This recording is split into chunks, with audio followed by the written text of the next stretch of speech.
In the spring of 1909, the rhythmic sound of steam engines echoed across Georgia, carrying freight and passengers between two of the state's most important cities, Atlanta and Augusta.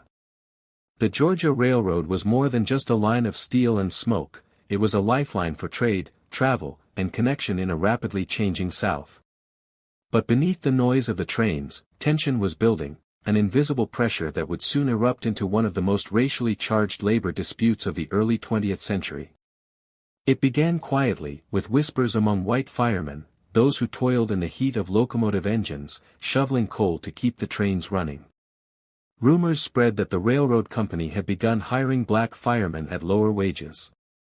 To the white workers, it felt like a threat, not only to their pay but to their status in a society built on segregation and racial hierarchy. To the black workers, it was one of the few chances to earn a steady living in a world that offered them little. By May, the whispers turned into anger. White firemen across the Georgia Railroad walked off their posts, leaving locomotives cold and silent on the tracks. Trains stalled, commerce halted, and passengers were stranded. What began as a dispute over pay and seniority quickly evolved into a deeper conflict, one that exposed the racial fault lines running through Georgia's economy and its people. Newspapers called it a strike. But for many, it was something far more complicated, a test of whether equality could exist in a system built to deny it. As the days stretched on, the strike drew national attention. Federal mediators were called in, and the country watched as Georgia became a stage for the broader struggle between race, labor, and power. In the end, a fragile peace was reached.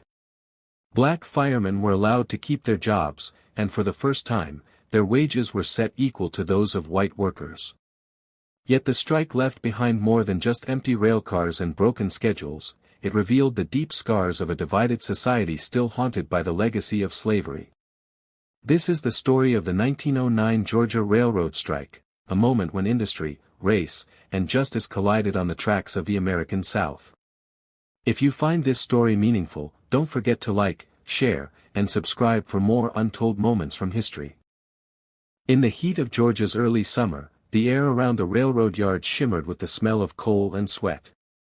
Inside the roaring engines, firemen, men whose job was to feed the hungry furnaces that powered the locomotives, worked tirelessly, shoveling coal until their muscles burned and their faces turned black with soot. For them, the railroad was both a livelihood and a point of pride. But by 1909, the world they knew was beginning to shift. The Georgia Railroad, eager to cut costs, began hiring black firemen. These men, strong and skilled, were willing to work for less pay than their white counterparts. It was a familiar story in the post-Reconstruction South, where every opportunity for black laborers was met with suspicion and hostility from those who feared being replaced. To the white firemen, it wasn't just about wages. It was about identity, seniority, and the uneasy hierarchy that had governed Southern life for generations. In the railroad yards of Atlanta and Augusta, conversations turned bitter. White workers complained that the company was undermining their status, allowing men they considered socially inferior to take their place. They argued that the railroad's decision wasn't fair, that it violated the unspoken rules of race and work that defined the Jim Crow era. But behind those words of protest was a deeper anxiety, the fear that the old order was slipping away. The black firemen who stepped into those engines knew the risks. Each swing of the shovel carried not only the weight of coal but also the weight of resentment. They were proud to have steady work, yet they moved carefully, aware that every glance and whisper could turn dangerous.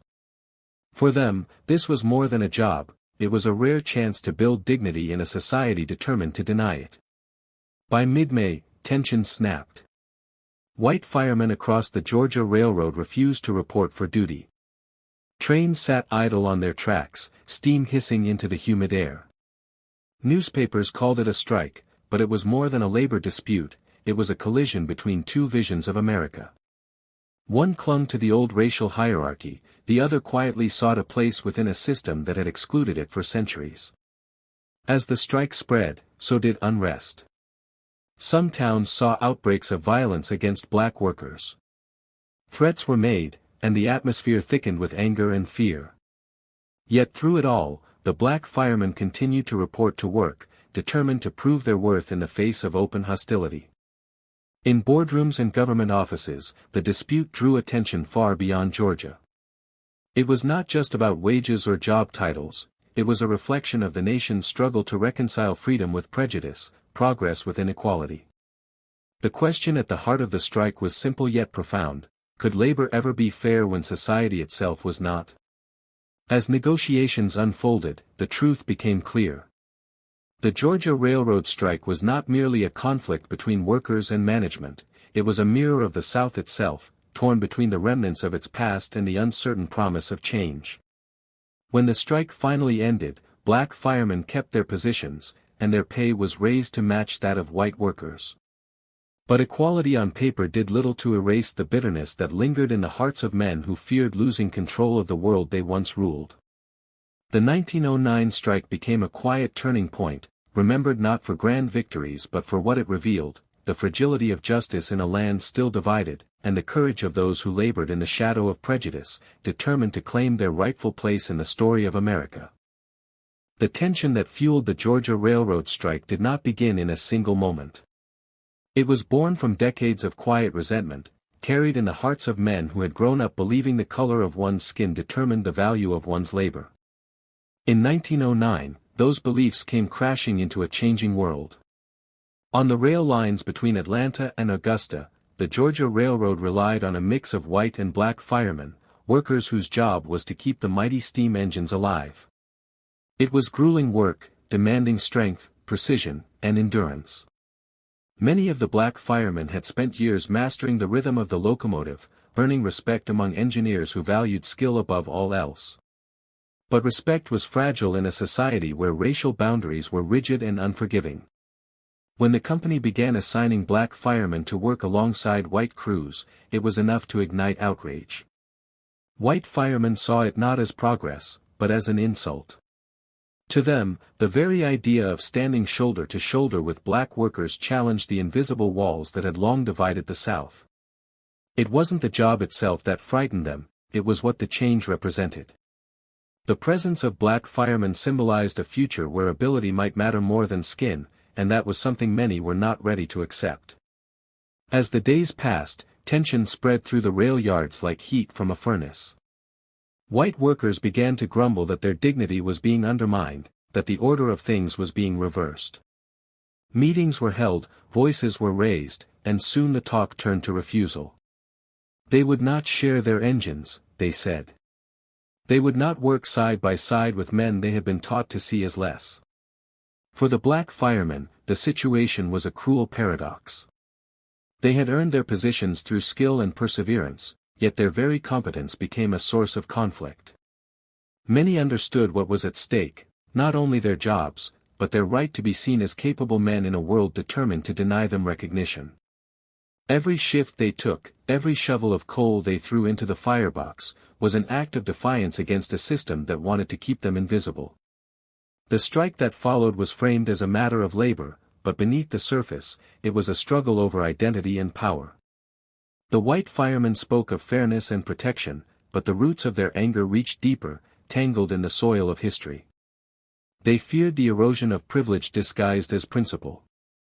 The rail company's decision to employ black firemen was not revolutionary, but in the eyes of many, it was an unwelcome reminder that the old hierarchies were beginning to crack. While the engines sat silent, the conversations in towns along the line grew sharper. In cafes, on porches, in the pages of the local press, people debated what the strike meant. Some saw it as a necessary defense of workers' rights. Others, quietly, saw it for what it truly was, a desperate attempt to preserve a racial order that was slowly, inevitably, slipping away. When federal mediators were finally called in, they faced a conflict that could not be solved by contracts alone. They were confronting the legacy of an entire era, a time when labor and race were inseparable, when a man's opportunity was chained to his color. The final agreement would allow black firemen to remain employed, but no document could erase the bitterness that lingered. The Georgia Railroad strike became more than a labor dispute, it was a reflection of America itself at the dawn of a new century, caught between its ideals and its fears, its progress and its prejudice. The tracks that once carried trains across Georgia now carried the weight of history, a reminder that even the engines of progress could not run smoothly on foundations built from inequality. When the strike began, few believed it would spread beyond a handful of restless workers in the rail yards of Atlanta. Yet within days, the stillness of the locomotives had rippled far beyond the city. By the end of that first week in May 1909, the hum of Georgia's railways had fallen eerily silent. What had once been the heartbeat of the state, the steady rhythm of wheels clattering over steel, was replaced by an uneasy quiet that settled over towns and cities alike. Trains that carried cotton from the fields, coal from the mines, and people from one end of the state to the other now stood motionless under the early summer sun. Freight yards grew crowded with idle cars, their contents baking in the heat. Passengers waiting on platforms stared down empty tracks, listening for whistles that never came. The disruption was more than an inconvenience, it was a paralysis that reached into every corner of Georgia's economy and daily life. Merchants in Augusta complained that their shipments were trapped hundreds of miles away. Farmers, already struggling with debt, watched their goods spoil as transport halted. In Atlanta, warehouses filled to capacity with materials that could no longer move. Even the post office felt the weight of the strike, letters and parcels piling up as though time itself had stopped. For ordinary citizens, the absence of the trains was unnerving. The railroad was more than a machine of commerce, it was a symbol of progress and connection. Now, it had become a reminder of division. In small towns, where the arrival of the train marked the rhythm of the day, silence fell like a shadow. Conversations in cafes and general stores turned anxious, as people wondered how long the stoppage would last, and how much deeper the unrest might run. Newspapers began to carry stories of stranded travelers and perishable goods left to rot. Each headline added fuel to the growing tension, painting a picture of a state held hostage by its own divisions. The strike was no longer confined to the depots and yards, it had become a public crisis, a visible symptom of a deeper wound that ran through Georgia's social and economic fabric. As the days passed, the effects multiplied. Local businesses laid off workers. Factories dependent on shipments from other towns slowed to a halt. Communities that had once relied on the steady rhythm of the railroad now faced isolation. In some areas, frustration turned to anger, and anger to hostility.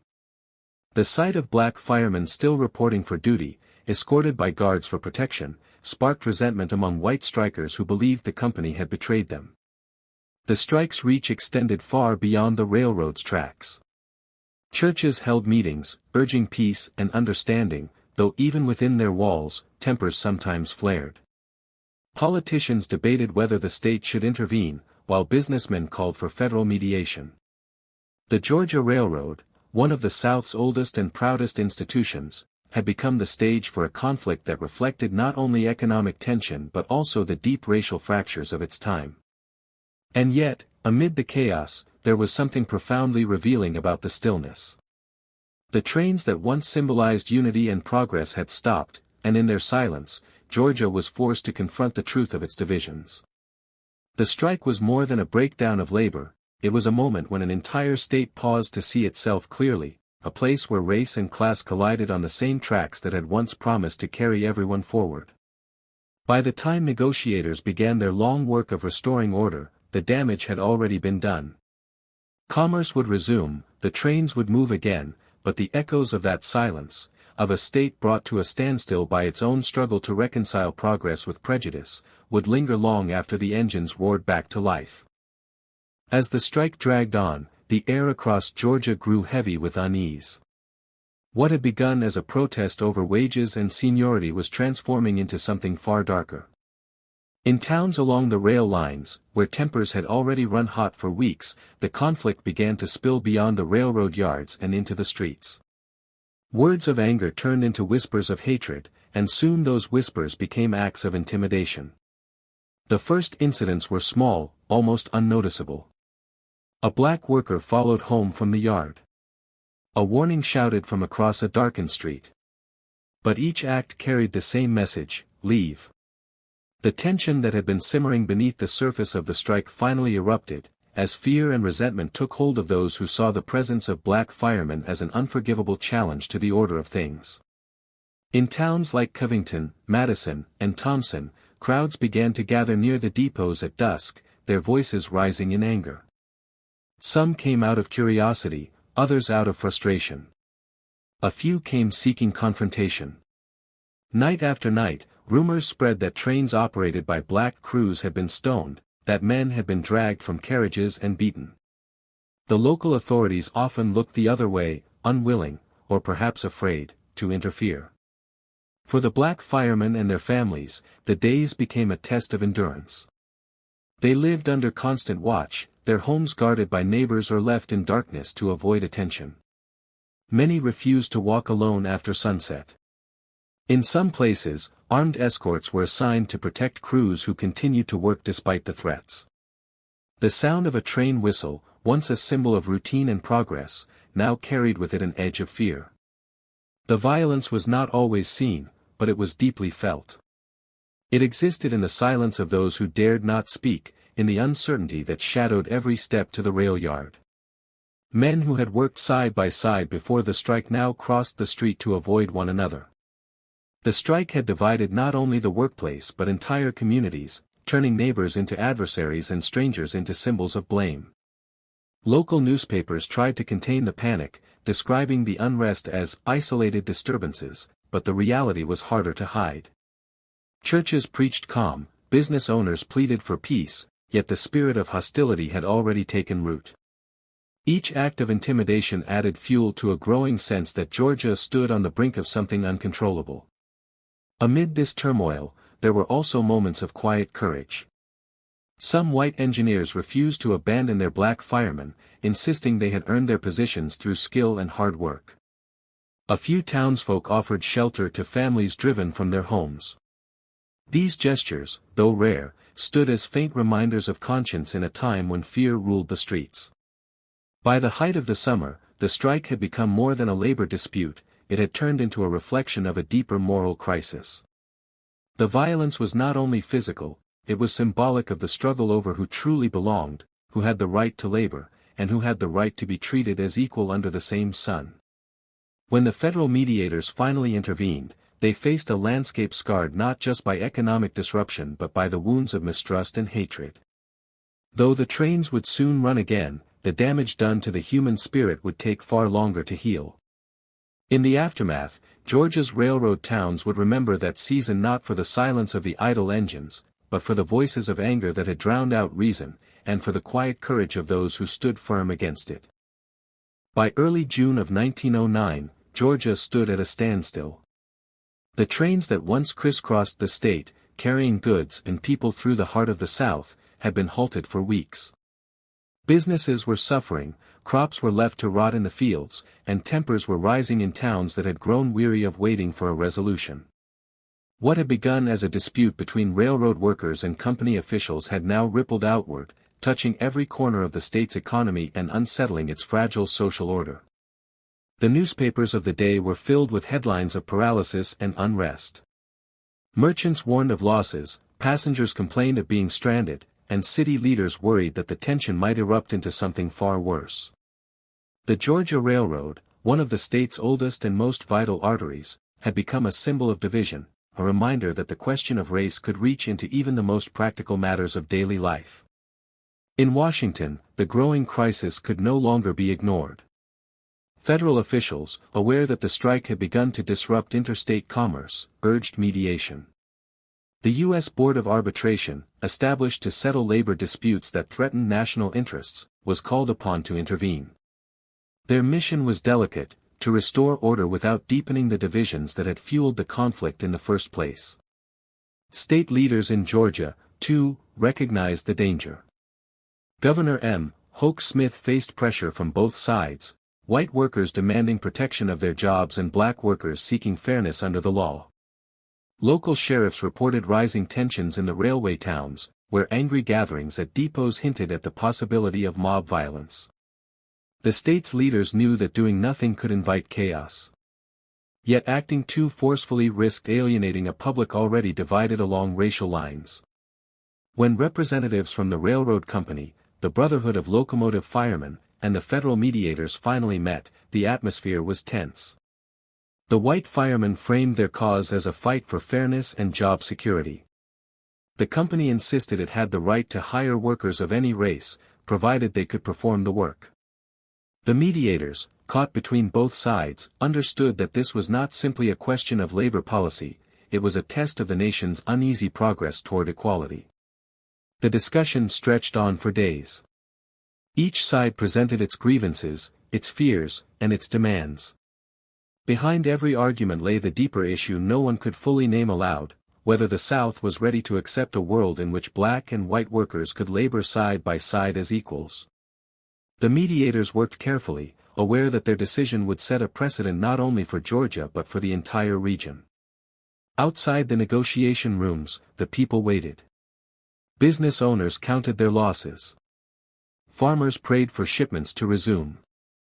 Families of black firemen watched anxiously, uncertain whether their husbands and fathers would keep their jobs or face retaliation. The strike had become more than a local labor matter, it had become a moral question, a reflection of a country still struggling to define the meaning of justice. When the ruling finally came, it was measured but significant. The mediators declared that black firemen could remain employed on the Georgia Railroad and that they were to receive equal pay for equal work. The decision restored movement to the trains, but it also sent a quiet message: fairness could not exist without equality. As the engines roared back to life and the first trains departed from the stations, Georgia exhaled in relief. Yet beneath that sigh lay an unspoken truth: the conflict had not truly ended. It had merely been paused. The questions that had brought the state to a halt would continue to echo through the years to come, reminding future generations that peace imposed by law is only the beginning of justice won through understanding. When the dust of the Georgia Railroad strike finally began to settle in the late summer of 1909, the air across the state seemed to hang heavy with exhaustion. The trains that had once rumbled proudly from Atlanta to Augusta now sat silent in their depots, symbols of a South caught between its past and its uncertain future. For weeks, the strike had tested the patience of both industry and government, dragging the state's economy to a crawl and dividing communities already struggling to hold themselves together. In Washington, where the echoes of the unrest had reached national attention, federal officials recognized that the time for compromise had come. The dispute had grown beyond the control of the railroad executives and local authorities, it had become a national problem, one that threatened not only commerce but the fragile balance between labor, race, and law in the American South. The U.S. Board of Arbitration, called upon to resolve the crisis, gathered evidence, testimonies, and letters from both sides, each filled with frustration and fear. For the white firemen, the strike had been framed as a stand for fairness, a desperate attempt to preserve their livelihoods in the face of what they viewed as economic undercutting.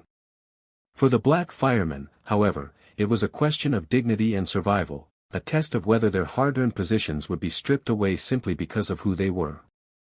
The mediators knew that any decision they made would carry consequences far beyond the railroad tracks of Georgia.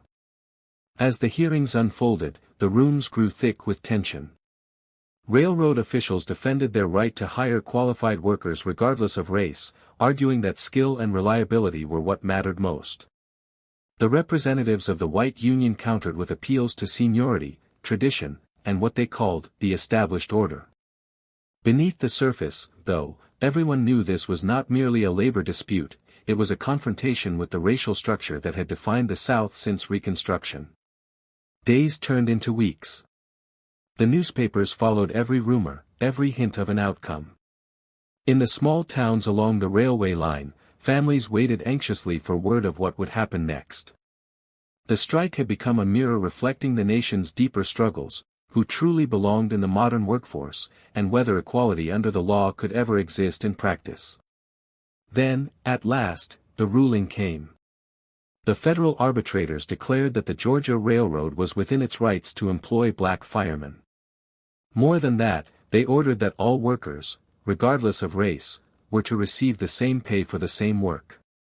It was a statement both simple and profound, one that marked a small but significant step toward fairness in an age still shadowed by division. The reaction was mixed. White firemen grumbled that their cause had been betrayed, while many black workers greeted the news with quiet relief rather than celebration. They understood that a ruling on paper did not erase the dangers they faced in practice. Even so, it was a victory, fragile, but real. For the first time, a federal decision had explicitly upheld their right to labor on equal terms. When the trains began to move again, the sound of the engines carried a new kind of meaning. They were not just transporting goods and passengers, they were carrying the weight of a decision that spoke to something larger than commerce. The Georgia Railroad strike had begun as a protest over wages and hiring. It ended as a test of the country's conscience, a reminder that progress, however slow, often begins with those willing to endure the storm in the hope of something better waiting on the other side of the tracks. When the Georgia Railroad strike finally faded into history, it left behind more than the sound of trains returning to the tracks. It left a lesson written in the quiet spaces between progress and prejudice, a story of how an argument over wages and jobs revealed something far deeper about the South's divided heart. Beneath the noise of labor disputes and legal decisions, the strike had uncovered a truth that many already knew but few dared to confront, that the lines between class and race were tightly bound, and that inequality in one could never be separated from injustice in the other. Across Georgia, life slowly returned to rhythm. Passengers once again filled the stations, goods rolled across the state, and newspapers turned their headlines toward new stories. Yet for those who had lived through the turmoil, the memory lingered. It was not just about who won or lost, but about what the fight had revealed.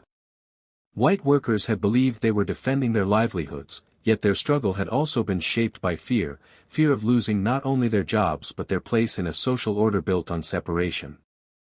Black workers, on the other hand, had been fighting for something far simpler and yet infinitely more profound, the right to labor with dignity, to be recognized as equals in a world that so often denied their worth. The strike of 1909 became a reflection of the broader story of America in the early 20th century, a nation caught between its ideals and its realities. Industrialization promised opportunity, but that promise was unevenly given. The factories, railroads, and mills that powered the country's growth were also places where discrimination and inequality took root. The events in Georgia showed how racism could shape even the most practical questions of labor and fairness, how it could turn coworkers into adversaries and transform a workplace dispute into a test of moral endurance. For historians, the strike stands as a reminder that the struggles of labor and civil rights have never been separate. They are chapters of the same story, a story of people demanding to be seen, heard, and valued. And though the 1909 strike ended with a ruling that seemed to balance the scales, true equality remained out of reach for decades to come. But progress, however small, often begins in moments like these, in the courage of those who keep pushing forward, even when the road ahead seems uncertain. As we look back on this chapter of history, we see not only conflict, but the beginnings of understanding. The men and women who lived through that turbulent time could not have known how their struggle would echo through generations, shaping the future of labor and civil rights in ways they could never imagine. Thank you for joining this journey through the past. If you found this story meaningful, don't forget to like, subscribe, and share to help others discover the untold histories that shaped our world. Sleep well, and may the lessons of history remind us always to strive for fairness, empathy, and peace.